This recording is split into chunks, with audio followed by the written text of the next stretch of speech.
Good afternoon, everyone. Good afternoon, everyone, and welcome to this Thales session as part of this MENA ISC event. I am Sébastien Pavie, and I overlook the Southern EMEA region for the Thales CPL Data Protection Division. And over the course of the next 20 minutes, I'm gonna talk you through how to build a root of trust to secure your digital transformation.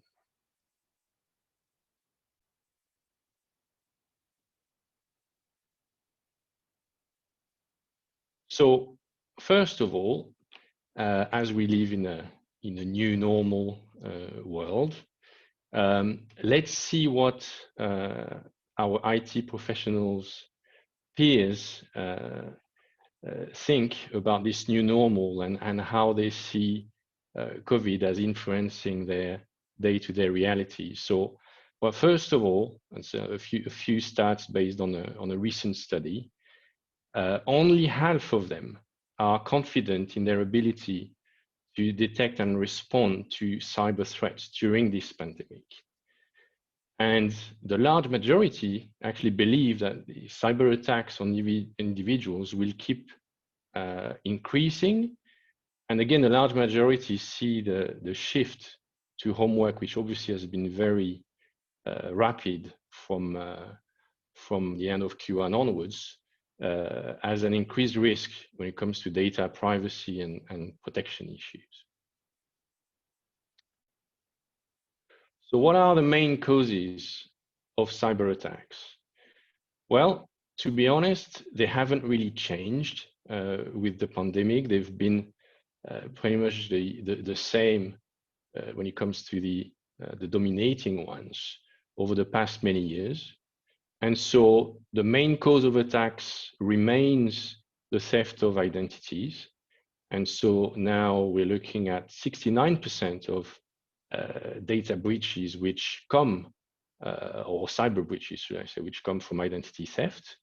And as for the main cause of damages, again, it's still the same. It's the loss of data and data in clear, whereby nowadays it's still only 5% of those breaches and cyber breaches that involve encrypted data, which typically means that it's as if a breach never happened because that data just can't be read and used and marketed. So that leaves, therefore, 95% of them involving unencrypted data. And there, this is where the consequences can be pretty dramatic.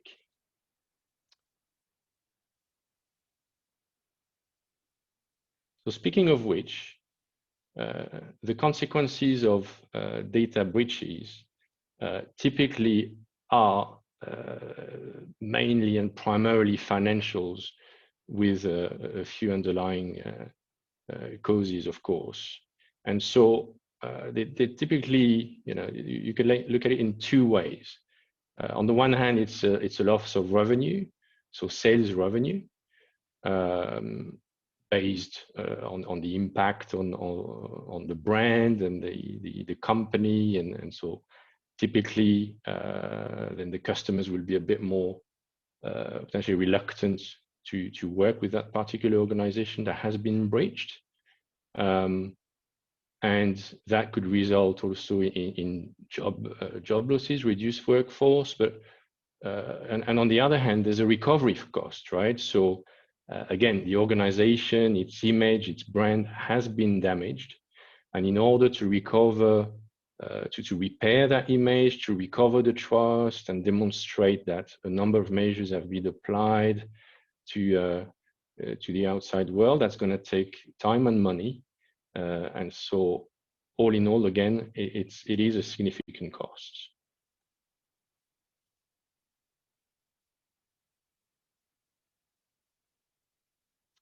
Now, a few other interesting recent stats to look at when it comes to, let's say, the long-term or persistent effects of a cyber breach or data breach. Well, firstly, the smaller organizations, the SMBs, typically would often go out of business further to a cyber breach. So here, within 6 months, that would be 60% of them, which is the majority of them. So again, limited resilience to data breaches when it comes to SMBs. As for the overall organizations, well, at the very minimum, they're going to be experiencing longer sales cycles because their customers have become defensive now, and they're very concerned about the data privacy at stake. So they're just going to think longer before they actually go ahead and make business with this particular organization. And then lastly, when it comes to online businesses, well, then a breach can be pretty dramatic, because then when it happens, in 78% of cases, or let's say for the people typically interacting and engaging with those online businesses and brands, they're just going to stop doing that altogether and move on to the next one and to the competition.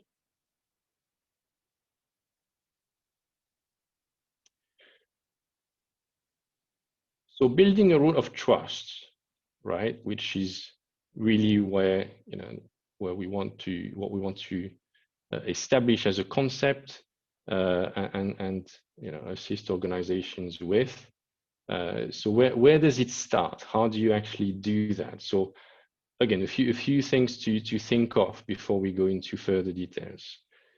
So nowadays, obviously with the massive adoption of cloud computing, half of corporate data is typically stored in the cloud, and about half of it is considered sensitive.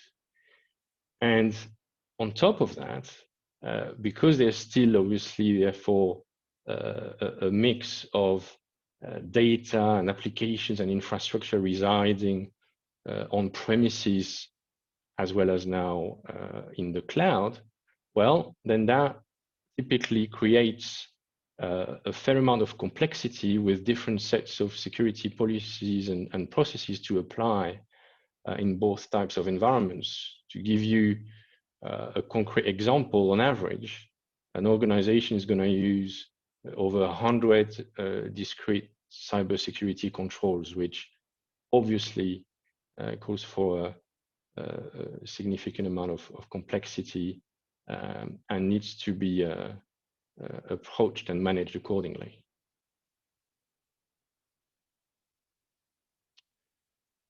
So then how do you do that? And how do you, again, build that root of trust and secure that data? So the first thing to do is to actually understand the data.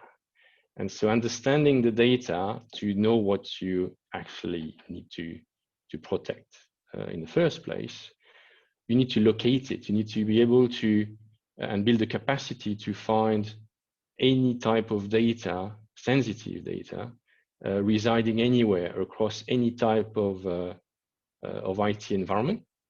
And so that translates into ideally a capacity to automatically discover and classify that data sensitive versus non-sensitive.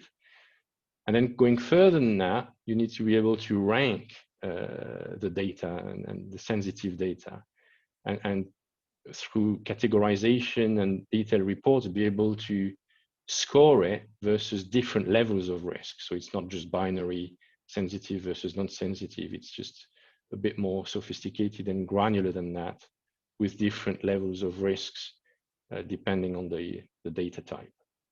And once you've done that, then ideally you then build this the capacity to establish automatic remediation, which is going to be based on risks and policies and based on the findings with regards to data classification and categorization.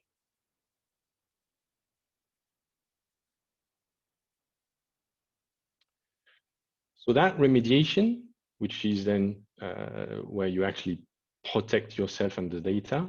So how does it actually work? Well, so there's three simple high-level steps to take. First one is encrypt the data, whether in motion or at rest, whether it's residing on premises or in the cloud. And by doing that, you actually kill its value. It's rendered unreadable, unusable, non-marketable to the unauthorized user or hacker. And once you've done that, you've actually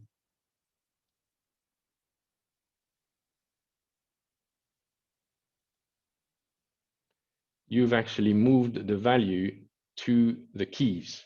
So the encryption keys are becoming the most valuable component. And as such, they require to be centrally managed and secured in terms of where they're stored and how they're actually used. And the third aspect is access control. So that, again, as you've sort of shut down the access to the data, sensitive data by encrypting it, you need to reopen that access in a controlled manner only for the right users with the right business drivers and privileges so that they can then access the data and applications and systems that are relevant. But again, this time in a fully controlled and secure manner. And on top of that, so that there's no weak link, you want to make sure that the identities of those particular users are also protected so that they don't become the weak link in the process with unsecure identities or unsecure authentication mechanisms. So what does cryptography do in this process? Well, so it helps you achieve four things. First one is confidentiality. So it ensures that the data remains private and linked to the owner of that data. Secondly, it ensures integrity, and that's based on digital signing. And integrity attacks can be can cause a lot of damage and potentially even more than a simple or a data loss, because then you might not even know that your data has been tampered with, and the consequences of that could be quite dramatic. Thirdly, it's the authentication, so that this authorized users with the right privileges using a particular device and coming through a particular application, all of that is authenticated in a proper manner to then give access to the data. And then the access itself, which is based on policies, which is gonna make that sensitive encrypted data available again to the right users and through the right channels.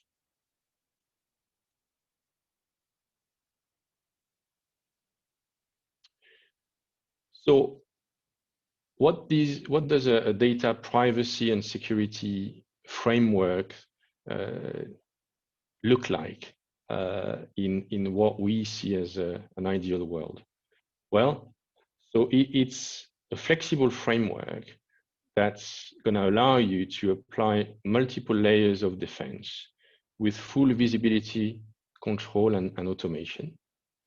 And so give you this capacity to, first of all, protect any type of data residing anywhere. So again, in the cloud, on premise, at application, database, file level, and so on and so forth.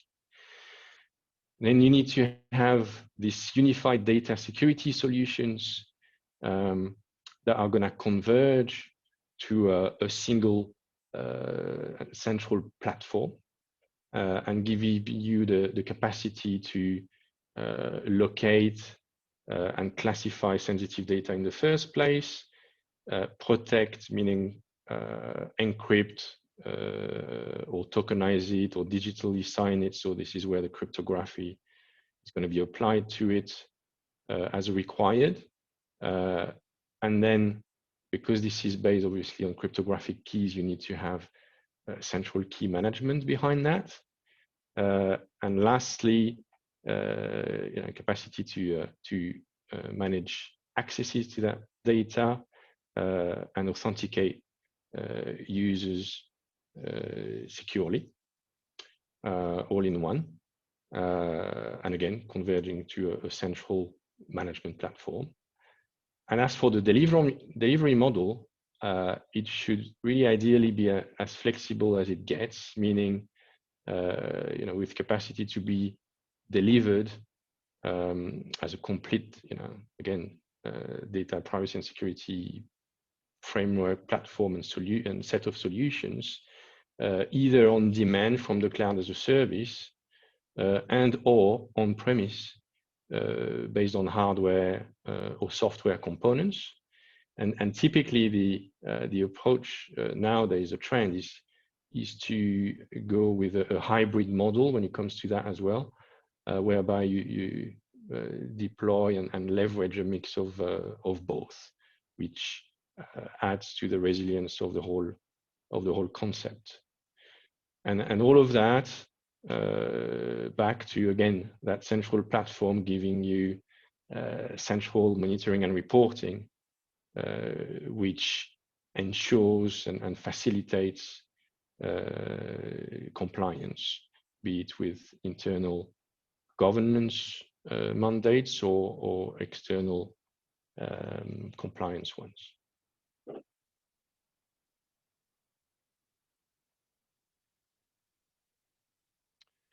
So in summary, building a root of trust to secure your organization against those increasing data breaches and which has to do obviously with data that tends to reside in more and more diverse types of environments, is really about three things. One, get a clear understanding of your sensitive data. You need to be able to identify it, locate it, and map it across your entire organization so that you know exactly what you're dealing with in terms of protecting the data. So you then make fully informed decisions about engaging in internal and potentially external stakeholders to plan for that holistic data protection. And secondly, so you need to obviously reduce the risks for data breaches, secure the breach, as we like to say. So you achieve that with cryptography, as mentioned. So by encrypting or tokenizing or digitally signing the data. And behind that, you need to secure and properly manage the keys, own the keys, and manage them through their entire life cycle, from creation all the way to destruction of the keys potentially, which can, by the way, also, as you do it consciously, ensure safe and secure destruction of the data as that becomes relevant.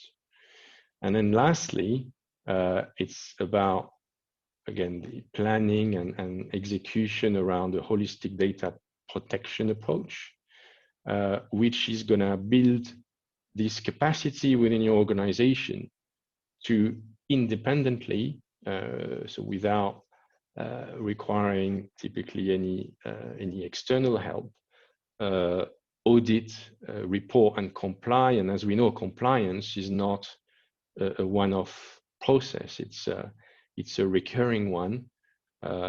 Some mandates require quarterly scans, yearly scans, and you're going to have typically organizations having their sets of governance internal mandates as well. So it's just a constant effort.